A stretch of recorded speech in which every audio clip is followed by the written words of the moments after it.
बदलापुरातील नराधम अक्षय शिंदेच्या encounter प्रकरणाचा तपास आता सीआयडी कडे सोपवण्यात येण्याची शक्यता आहे। थोड्याच वेळात या संदर्भात निर्णय घेतला जाऊ शकतो अशी माहिती मिळतेय। सूरज ओझा आपल्याला अधिक अपडेट देईल। सूरज, नक्की जो अक्षय शिंदे एन्काउंटर प्रकरणात सध्या SIT कडे तपास देण्यात आलेला होता, मात्र बऱ्याच असे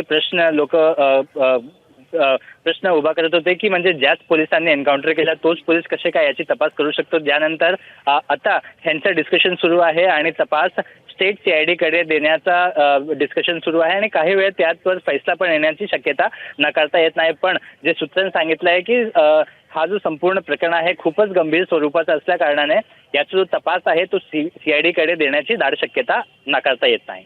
जी सूरज, धन्यवाद दिलेल्या माहितीसाठी। ABP माझा, उघडा डोळे बघा नीट।